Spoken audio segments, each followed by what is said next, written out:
A beginning is a very delicate time. Know then that it is the year 10,191. The known universe is ruled by the Padishah Emperor Shaddam IV, my father. In this time, the most precious substance in the universe is the spice melange. The spice extends life. The spice expands consciousness. The spice is vital to space travel. E eu ainda não entendi nada sobre Duna. Enfim, primeiro, mais um vídeo do canal, né? Agora falando de Duna. Novamente, que a origem desse canal é Duna, né? Como vocês sabem. O Clover aí é o meu parceiro, ele já apareceu em vários vídeos e agora ele está aparecendo em uma ocasião especial, que é o vídeo número 50. Como você se sente, Clover, aparecendo no vídeo número 50? É uma honra, porque, por coincidência ou não, Duna foi o 100º filme que eu vi esse ano, marcado segundo o LT. Por alguma 50? coincidência, o 100º meu, o 50º vídeo seu. Impressionante. Nossa, que coincidência, cara. E esse E canal equivale a alguma começou em coisa. Duna, e aí tem esses números redondos com Duna, é o destino, eu acho. Mas enfim, essa primeira cena do filme, ela traz uma coisa muito interessante, né? Que é como começa o primeiro livro com uma frase falando como é importante a gente colocar as coisas em contexto, que é o que eu tento fazer aqui, na maioria das vezes, né? Quando eu vou fazer vídeos ou qualquer coisa. Então eu vou ler para vocês essa primeira parte. É no início que se deve tomar, com máxima delicadeza, o cuidado de dar às coisas a sua devida proporção. Disso toda irmã Bene Gesserit sabe. Portanto, para começar a estudar a vida de Muad'Dib, tome o cuidado de primeiro situá-lo em sua época. Nascido no 57º ano do imperador Padishah Shaddam IV. E tome o cuidado mais que especial em colocar Muad'Dib em seu devido lugar, o planeta Arrakis. Não se deixe enganar pelo fato de que ele nasceu em Caladan e ali viveu em seus primeiros 15 anos. Arrakis, o planeta conhecido como Duna, será sempre o lugar dele. Então a gente vai colocar esse filme, que a gente vai comentar um pouquinho em seu devido lugar e em sua devida época.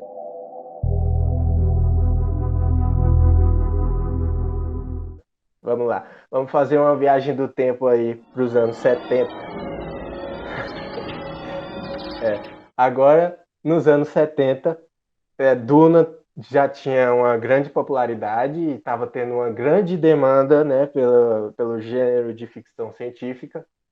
E como Duna é uma história que se passa em um planeta deserto, né, num planeta deserto, Arrakis, eles tiveram a ideia de chamar quem para fazer Duna? O David Lean, né, que é o cara que fez o Lawrence da Arábia, quem é mais adequado do que ele para fazer o filme de Duna, né, naquela época. Só que não deu certo, um dos produtores tinha morrido, alguma coisa assim, e depois quem comprou os direitos, né, para fazer o filme deu esses direitos pro maluco do Jodorowsky. E o filme do Jodorowsky nunca foi feito, mas é considerado uma lenda entre os filmes de ficção científica. Clóvis, você quer comentar alguma coisa sobre o filme do Jodorowsky? Que eu sei que você é fã É também. o filme que eu tenho mais hype de ver, que eu sei que nunca será visto. É exatamente a definição. O documentário em si é uma obra-prima para você ver a engenhosidade da mente daquele cara de definir Duna exatamente a visão típica que você teria um filme do Jodorowsky, só que você consegue sentir a ambição insana que ia ser aquilo. E só por essa ambição insana, eu já fico assim, esse filme seria tão maneiro, não importa se fosse ruim ou não, seria muito maneiro de se ver. Infelizmente, na época que ele planejou isso, Hollywood ainda não estava ciente de como conseguir produzir grandes blockbusters, o que viria depois se consolidar mais tarde com Spielberg e Lucas, e, ironicamente ou não, Lucas fez um filme sobre espaços galácticos, impérios, famílias e pessoas que vivem em areia. Enfim, o Acho que George Lucas coincidência ou não, fique por seu próprio critério. George Lucas Mas era um é o que nerdão, ele com consolida, certeza. é o que mostra a influência que Duna estava tendo em seu tempo e o número de Aham. fãs e cult que ele tem em volta de si até hoje até. Não sei se tem na mesma força que tinha nos anos 70 ou na época que o Herbert ainda era vivo realizando obras, mas se mantém até hoje como algo conhecido. Duna, Duna, o filme, a história que tem vermes gigantes. É super. É. E o filme do Jodorowsky, ele era super ambicioso, como você falou, e esse foi o motivo dele não ter sido feito. Só que tem uma coisa que reverbera, né, que o Jodorowsky, várias coisas do Jodorowsky reverberam, mas tem a questão do filme Duna, que ele queria que fosse um filme, de certa forma, revolucionário, né, para os jovens, né, ele queria fazer um filme para a juventude, que era naquele contexto dos hippies que ainda estava rolando. O livro também foi escrito nesse contexto, né, nos anos 60, estava rolando a Guerra do Vietnã e tudo mais. E o Jodorowsky, né, que ele também é uma cria desse período, se você for assistir o filme dele, Montanha Mágica, por exemplo, tem muita coisa assim. E ele queria que esse filme fosse, como ele falou, uma LSD, né, que você toma e tem a consciência expandida. Yo quería hacer una película que diera a la gente que tomaba LSD en esa época las alucinaciones que la droga daba sin alucinación. Ele queria Levada que para fosse uma.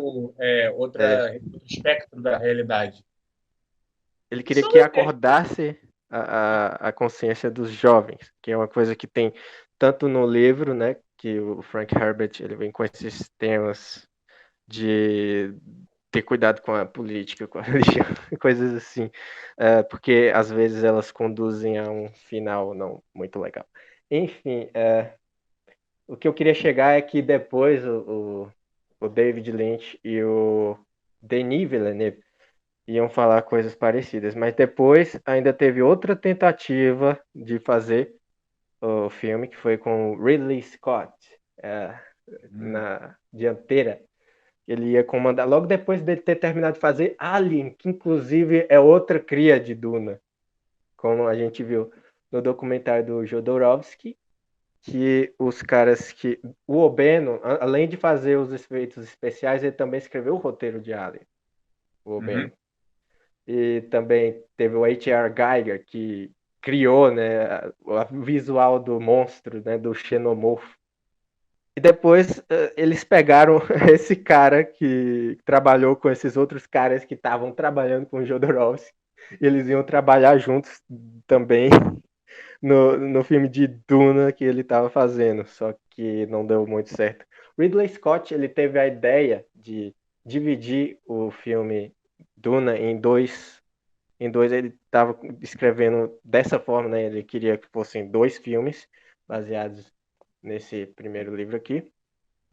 Só que depois um dos irmãos dele era o irmão mais velho, né? Depois o irmão dele, que também era faleceu. cineasta. Como era o nome dele? Eu já esqueci, meu Deus. Do terceiro irmão, eu não sei. Só sei que eles eram três irmãos: O Ridley, Frank Scott, Tony e que é o que eu Keith. tô falando. O outro Scott, que também é cineasta, fez muito filme Sim, os legal, três só que eu eram esqueci o nome cineastas. dele. Né?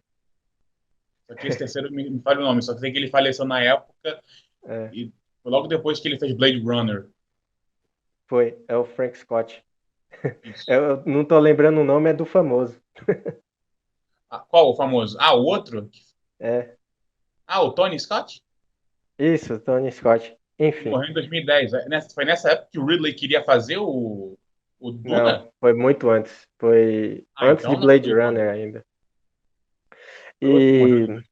É. nessa época do Ridley Scott, ele não pôde continuar. Ele falou pro Dino De Laurentiis que o Dino já estava com os, uh, os direitos pro filme. Aí ele falou pro Dino: Ô Dino, eu tô muito com a cabeça muito alterada, né? A morte do meu irmão me impactou muito e eu quero que você fique com esses roteiros para você, se você quiser usar e tal, em outra versão, contratando outro cara que eu não vou conseguir. E aí veio quem? Veio o nosso querido David Lynch. primeiro, o David Lynch tinha acabado de recusar uma oferta do George Lucas para dirigir Star Wars: O Retorno de Jedi.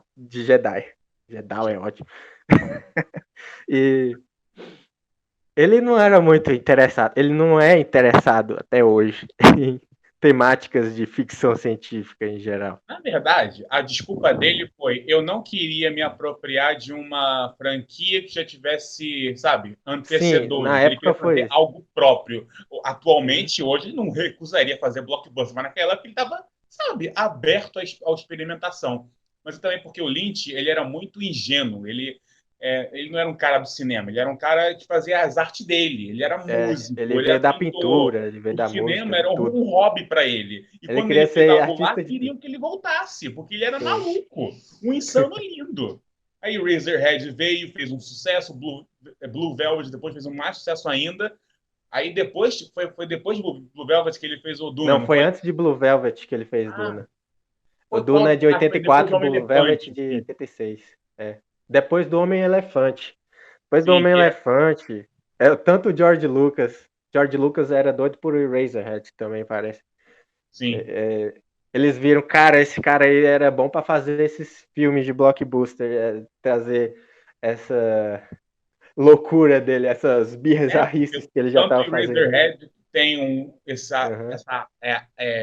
um quê de sci-fi impregnada fortemente dentro Tem dele, sim, de tem sim. pós, durante o pós-Segunda Guerra e durante a Guerra Fria, os efeitos colaterais que se impregnavam na sociedade e faziam uma alegoria brilhante ali. O Homem-Elefante era basicamente um filme de monstro, mas elevado a um espectro Uhum. muito dramático, um filme de personagem E mais belíssimo. humano. Aí você viu o Lynch conseguindo colocar essas vertentes do cinema dentro de uma coisa que vinha da mente dele. Aí nessa época, ele estava aclamado. Queriam colocar ele em um projeto grande. Aí quiseram dar o quê? Duna para ele. E ele falou: eu sou fã do Frank Herbert, eu posso fazer Duna. Só que, né, não seria o Na Duna. verdade, ele nem sabia o que era isso. É, Ele, oh, yes, I can do it. Mas aí, ele também fala em outra entrevista, que agora falando do Star Wars, que quando o George Lucas foi explicar para ele como é que era a história desse Star Wars, do universo, coisa e tal, ele dormiu. Ele dormiu com o George Lucas lá, explicando os Wookiee. Ele falou, ele começou a falar de uma criatura chamada Wookiee, eu não tava aguentando mais em pé, rapaz, meu olho tava tão pesado. So he took me upstairs and he showed me these things called Wookiees. And now this headache is getting stronger. É engraçado ele falando. Mas enfim, Duna ele quis fazer, porque como você falou, ele viu uma oportunidade de fazer algo próprio, porque ninguém tinha feito ainda. Não por falta de tentativas, né? Foram várias tentativas ao longo de de tirar milhares de Duna anos. do papel. Mas aí a gente teve o filme do David Lynch. E o resto é história.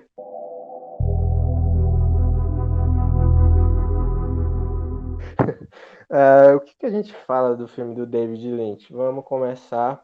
A gente já falou do contexto. As coisas boas do filme. Por exemplo, a gente tem um design de produção. Cara, a direção de arte do filme é espetacular. Visualmente, ele é soberbo, é uma obra de visualmente arte em si. Os efeitos, para a época, até alguns são datados. O barão flutuando, você fica.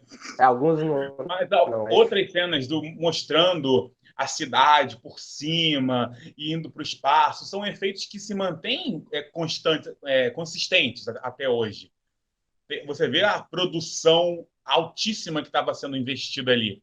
É um blockbuster de finesse para a época. sim, para você ter uma ideia, eles investiram 41 milhões, se eu não me engano, nesse filme, e isso era muito dinheiro para a época. Por exemplo, o filme de Star Wars, o que foi mais caro, né, que tinha saído no ano anterior, que foi o Retorno de Jedi, eles tinham gastado 30 e pouquinhos, e a gente tem ele como um dos maiores exemplos, né, de blockbuster da época. Star Wars, eu gosto de dizer que Star Wars foi o que, na verdade, começou essa mania pelo blockbuster. O pessoal fala que é o tubarão, só que Star Wars tem muito mais isso correndo Sim. nas vezes de ter incorporado, ter se incorporado melhor na cultura pop. O que se incorporou melhor na cultura pop? É Star que Wars. Joss criou o sucesso Sim. financeiro exorbitante. Star Wars veio com esse criou a negócio da... concepção de franquia e de estúdios quererem um pedacinho daquela receita. E Duna, eles queriam fazer de Duna o quê? O novo Star Wars. Que nem hoje Duna... pode dizer que o filme do Villeneuve quer fazer um novo Star Wars aí para a nova geração. Duna tem o seguinte, eles achavam que ia ser o novo negócio, o novo Star Wars mesmo, o novo negócio que as pessoas iam ficar loucas, impacto cultural, né, digamos. Uhum. E até os atores falam que eles tinham contrato para 3 filmes. E o David Lynch estava escrevendo roteiro para o segundo filme. Ele diz isso na entrevista com o Frank Herbert. Eu vou colocar até o trecho aqui, se eu achar. So there are 2 more Dune projects, potential Dune projects already. In the works. I've started writing on the script on Dune 2. Só que aconteceu que foi um grande fracasso. Enfim.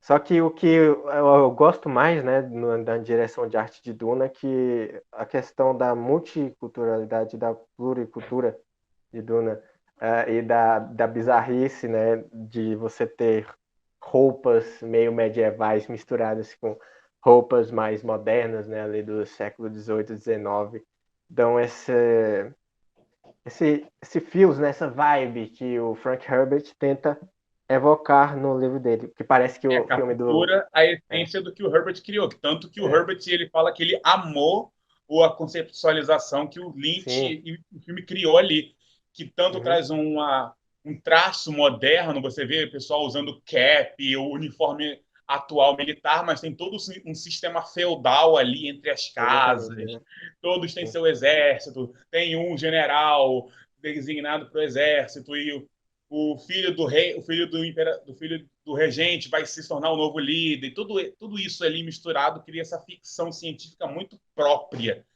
e muito única, o que torna a Duna tão maneiro de se pensar. Traduz visualmente.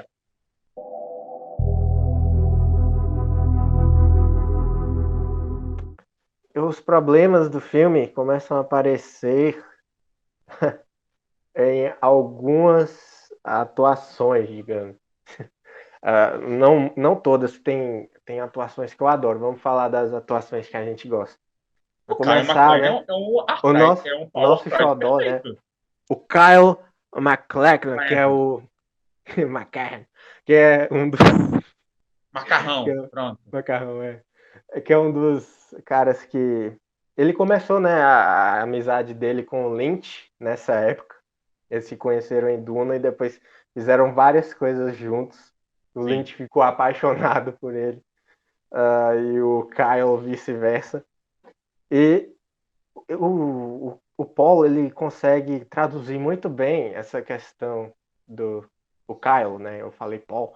Mas o Kyle, ele traduz bem a questão do Paul, dele começar com essa inocência dele.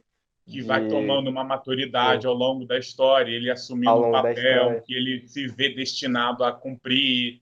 Enfim, tudo que tem a ver com a história está nele. Ele é uma tradução perfeita do personagem, ao meu ver. E alguns ali em volta, o Patrick Stewart, qual o nome do personagem dele, que eu sempre esqueço? Gurney Halleck, que ele é o guerreiro também que também é um bem bardo. decente. Ele é bem engraçado às vezes, ele não tem paciência para nada. E tem também, digamos, a mãe do Paul também, ela é muito boa, a Francesca Ennis. Isso. Ela passa essa questão, que ela é o coração da história, né? Porque ela é a que mais sofre, que o Paul, ele tem essa consciência expandida. Já a Francesca, ela faz parte das Bene Gesserit, né? Ela é bem perigosa, ela tem essas habilidades dela, mas ela também tem um lado muito sensível, que é um lado de ser a mãe puro, de querer proteger o filho, de amar o marido dela, que é o Leto. Sim. E tudo isso. Aliás, ela é injustiçada, né? Tem essa questão. Toda a relação messiânica aí, da mãe, da vida a um filho que não poderia, e ele se tornar o escolhido, e o filho se tornando ser quase astral ao longo da história, perdendo um pouco da... Perdendo não, reduzindo a humanidade dele para uma coisa de atos e ter uma exterioridade mais fria e imponente, e ela ser basicamente a Maria da história, ela querer ser a Virgem protegendo o filho, sabendo que ele tem que cumprir um destino. É muito maneiro isso. Depois, inclusive, tem esse negócio que ela é a mãe do Messias e ela é uma espécie de Maria mesmo para esse universo. O Muad'Dib. Vamos falar em língua de Duna. Muad'Dib, exatamente. Mahdi também falam isso. O real problema é o Barão. Só o Barão? Todo o núcleo dele ali é muito extrovertido e cartunesco, mas ao mesmo tempo é hilário. É muito engraçado e grotesco. E talvez você veja... Bora começar defendendo o Barão? A gente pode dizer que a questão do Barão ser um cara mais extravagante, mais excêntrico, nojento, é uma coisa do Lynch. É uma coisa autoral do Lynch. Por quê? Porque ele sempre quer colocar vilões extrovertidos, maliciosos e que falam de forma que nenhum ser humano fala, mas que você meio que compra essa realidade meio lúdica ali, mas às vezes você fica... Ele é muito escroto, esse personagem. A gente tem o quê? No Blue Velvet a gente tem o Frank. Baby, what's Blue Velvet?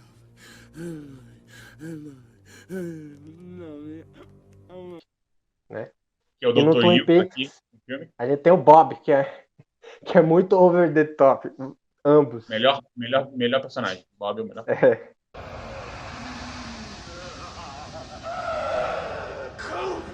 What happened to Josie?